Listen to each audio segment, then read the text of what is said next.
नमस्कार, मी तुमची होस्ट गोल्डी। आज माझ्या किचनमध्ये काकडी आणि राजगिराचं उपासाचं थालीपीठ बनत आहे। त्यासाठी लागणारं साहित्य बघा, हे आहे काकडीचा किस, हे राजगिऱ्याचं पीठ आहे, हे दाण्याचं कूट आहे, त्यानंतर हिरव्या मिरच्या आहे, काळं मीठ आहे, साधं मीठ आहे, कोथिंबीर आहे आणि हे म्हणजे दुसरी पण कोथिंबीरच आहे।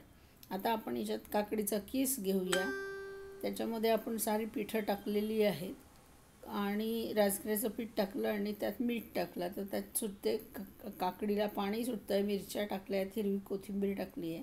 हाताने हे सगळं मिसळून घेऊया आणि आता मग थोडंसं दाण्याचं कूट टाकून याला घट्ट केलं।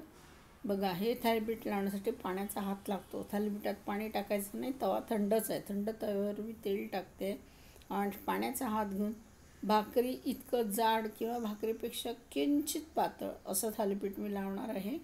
हे थालीपीठ मी तुम्हाला लावून दाखवते। बघा, अगदी मस्त असं हे लागतं। हे थालीपीठ पूर्ण झालं की मध्ये त्याला एक छिद्र करायचं, भाकरीपेक्षा पातळ हवं आहे।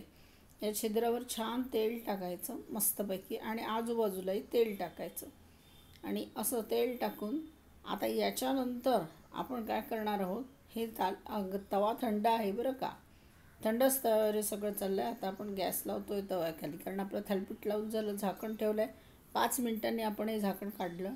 हे बघा, आता हे थालीपीठ खूप सुंदर झालं आहे एका बाजूनी। आता या बाजूनी बघूया, खालच्या बाजूनी त्याला होऊन देत वरती थोडंसं तेल लावूया आणि त्या छिद्रातही तेल टाकू, म्हणजे खालून पण हे होतं।